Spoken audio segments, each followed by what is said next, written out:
Kashmir file देखा, वहाँ के कश्मीर में जो आतंकवादी घटनाएं हुई और उस पर बनाई गई फिल्म है, जिसमें एक परिवार की घटना है जिसको लेके पूरा आगे बढ़ता है पिक्चर।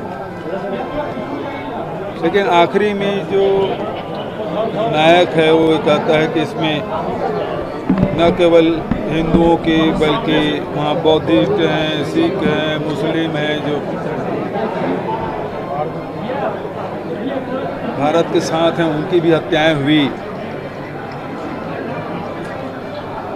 लेकिन इस पिक्चर में एक राजनीतिक संदेश देने की कोशिश की गई। जो कश्मीरी पंडित हैं उसका विस्थापन हुआ।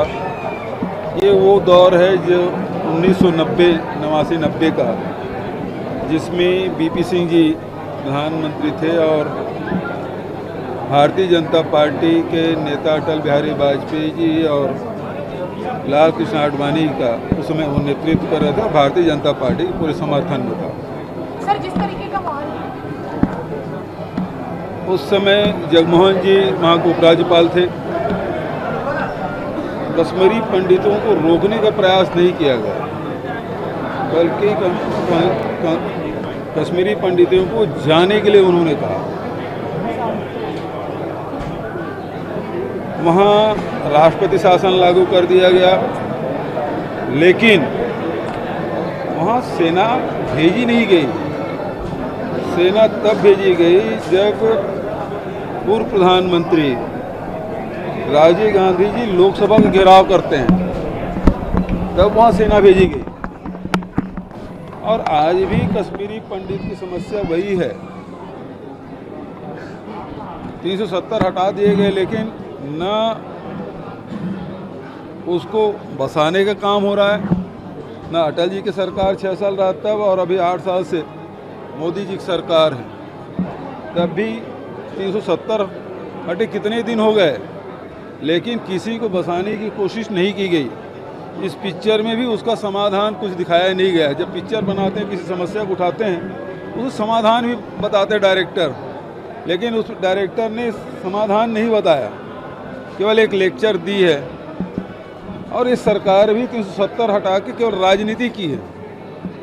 370 जब हटा तब बोले कि कश्मीर में ज़मीन लेंगे। वहाँ तो हरियाणा के मंत्री जी ने कुछ और बयान दिया था, जिसके बारे में कहूँगा नहीं।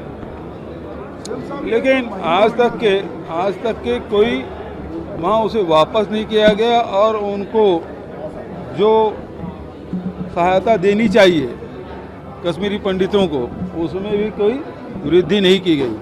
अब आप लोग तरफ से कोई सवाल? साहब, ये पूछना था कि जिस तरह से महिमा मंडन किया, एक सेंसर बोर्ड है, मतलब इसको और प्रधानमंत्री अपील करते हैं जैसे फिल्म देखो, और कई राज्य इसको टैक्स फ्री कर रहे हैं, तो बहुत ही।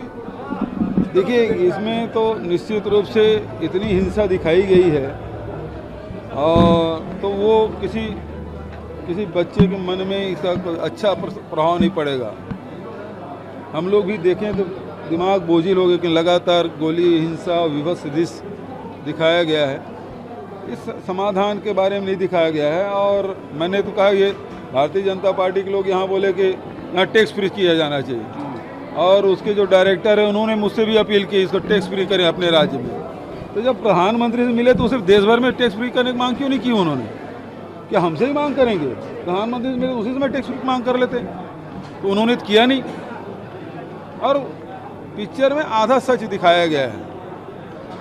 हालांकि जो हीरो कृष्णा है वो उसके भाषण में सारी बातें कह दी जाती है।